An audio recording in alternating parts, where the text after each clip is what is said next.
Magandang araw mga kapaps, mga kababayan. Meron akong magandang balita para sa atin mga kababayan. Talagang ating presidente ay talagang napakagaling na presidente. Yan ang sinasabi nilang ang ating presidente ay bangag, adik at weak leader. Pero siya lang ang nakagagawa na makabayad ng utang ng bansang Pilipinas mga kababayan. Ito po, mayroong bagong sa Manila Star. Ay, hindi pala mga kababayan, mga kapaps. Philippine Star. Sabi po dito, nakalagay mga kababayan, mga kapaps. Foreign debts payment half to $799 million. The Philippine Star, April 29, 2025. 12 AM. Yan. The Philippines, ayan mga kapaps. Yan. Manila, Philippines. The Philippine External Debt Service burden significantly dropped to 799 million in January, nearly half of $1.5 billion recorded the same month last year, according to the latest data from Bangko Sentral ng Pilipinas, mga kapaps. Sorry po, medyo namatay ang ating cellphone mga kapaps. So yan mga kababayan ang ating presidente, sinasabi nilang bangag, adik at weak leader, yan lang naman po ang nagbabayad ng utang ng bansang Pilipinas, mga kapaps, mga kababayan. Sabi po dito, of the total interest payments increased by 3.8% to $719 million, while principal payments fell by 92% to just $79 million from $1 billion a year ago. So ibig sabihin nyo mga kapaps Michael Ricafort, chief economist of Rizal Banking Corporation, said the sharp decline was largely attributed to a lower amount of external debt maturity of principal payments at the start of the year compared to the same year last year. Diba mga kababayan, mga kapaps? So yan ang sinasabi nilang weak leader. Ayan ba ang sinasabi nilang bangag na presidente na patuloy gumagawa para sa bayan natin, mga kababayan.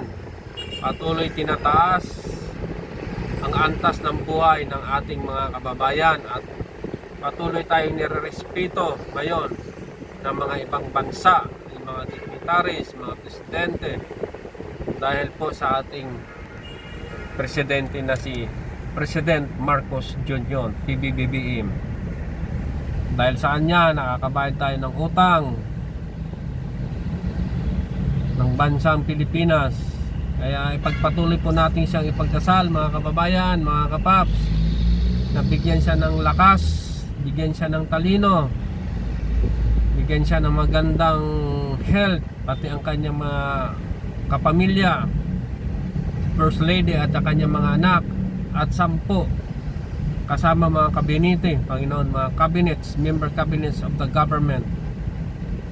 Patuloy natin silang bigyan ng panalangin at patuloy silang bigyan ng wisdom ng Panginoon kung paano ipamalakad ang bansang Pilipinas, mga kababayan. So nakakatuwang isipin dahil ang ating presidente ay nagbabayad ng utang ng bansang Pilipinas, no? Kaya 3 years pa lang sa panunungkulan, pero ang dami nang ginawa sa bayan natin. Ngayon meron na naman siyang proyekto na bago, yung 20 pesos na bigas magsisimula po sa Visayas. Will start sa Visayas, mga kababayan, 20 pesos na bigas. So yan na po ang minimiti ng ating presidente, na maabot ang 20 pesos ang bigas, mga kababayan. So patuloy natin siyang panalangin at ipagdasal sa Panginoong Hesukristo, sa ating Diyos na buhay, na bigyan siya ng lakas ng katawan, good health, wisdom, at 10 ng kanyang mga kabinete, mga kapaps. Bigyan sila ng talino at tulungan sila ng banal na espiritu sa kanilang ginagawa, mga kapaps. So maraming salamat po muli, mga kapaps.